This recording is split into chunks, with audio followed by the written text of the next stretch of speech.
Geoffrey Chaucer. Introduction. Geoffrey Chaucer, the writer of the Canterbury Tales, was many other things besides a writer. He was not of high birth, but his education and his power of mind made him a very useful servant of the king. We think he was born in London about 1340, so he would have been 19 years old when he went to France with Edward III's army. He was taken prisoner by the French, but the king himself seems to have paid the ransom to free him. After that, Chaucer did work of several kinds for the king and his ministers. Sometimes he was sent to other countries to speak for the king or the court. A visit of this king to Italy in 1372-73 is probably important for us. He may have met Boccaccio himself, but he certainly became interested in the Italian storytellers and poets.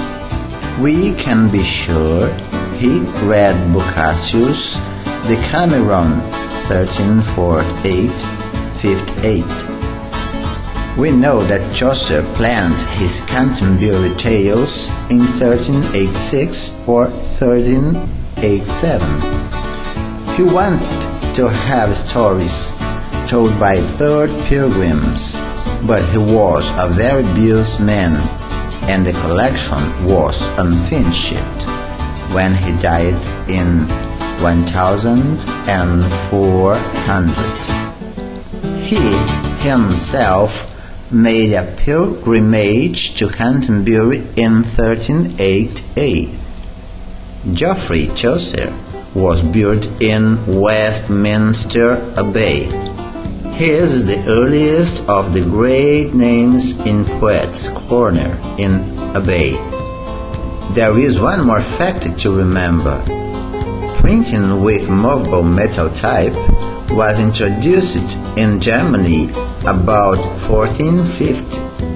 Caxton made the first printing press in England in 1477, and his press printed the Canterbury Tales in 1478.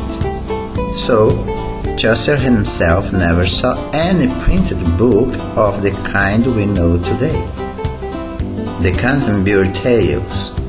Chaucer's was not the first collection of short stories.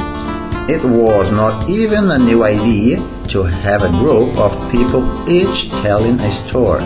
In Boccaccio's Decameron, 10 people have escaped to the country from the plague, a terrible illness, in Florence in 1348.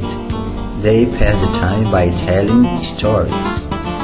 Chaucer's Canterbury Tales also has a group of people, each telling a story, but our interest is as much in the storytellers as in the stories.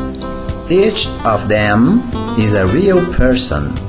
Chaucer introduces them in the prologue, and then we meet them again between stories. We don't have pardoner's and summoners today, but we all know people with characters just like the pardoner and the summoner. The tales are told in Chaucer's book in poetry. Most of them are in heroic couplets, 10-syllable lines that rhyme in pairs. For example, 5 and 5, in the first 2 lines below. Here is the beginning of Chaucer's description of the wife of Bath. Modern English. She had been a respectable woman all her life. She had been married in church to 5 husbands, and she had been to Jerusalem 3 times. She had crossed many foreign rivers. She had been to Rome and to Boulogne. to Santiago de Compostela in Galicia and to Calan.